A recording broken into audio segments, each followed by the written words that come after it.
Μαρίτσο μου, να μου κάνεις είσαι καλά. Αγαπώ σε πάρα πολύ. Ωχ, αγάπη μου, ένα λεπτό. Έχω private call. 1 minute, please. Hello. Ναι. Τι εννοείς?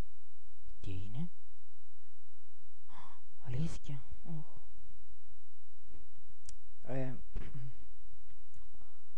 Μαρίτσο μου, είναι τηλέφωνο και πρέπει να σε πιάσω τώρα να πάμε σπίτι.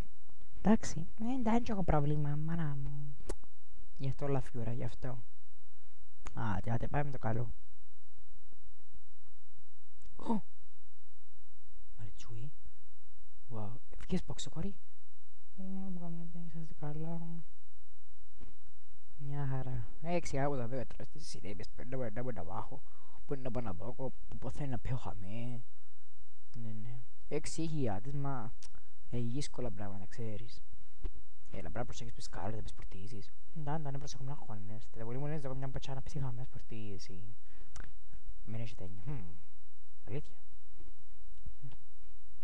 Te bigonci. Θα πω βεσίδο, μπα. Αχ, τι αγάπη. Αχ, ήρθα σπίτι, μαμά, γεια σου. Γεια, παιδί μου, το μωρούι μου. Κορμική, πού να κάτσω, δεν ξέρω, είναι θόρο. Αν μπορείς κάτσω και βούδι άλλο. Πέ μου. Έλα, μάνα μου, κάτσε εδώ. Τόσο ενθουσιασμένη. Ακούω το μωρό μου. Αχ, τι ωραίο. Δεν μπορώ να το αγγίξω όμως.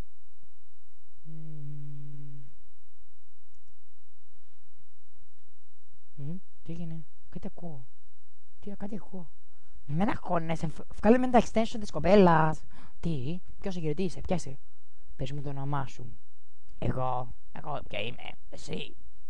Θέλω μια μόνο. Αχ, νευρίασα. Πού είσαι? Πες μου, είμαι τυφλή, γιατί με εκμεταλλεύεσαι, εδώ, εκεί, παντού.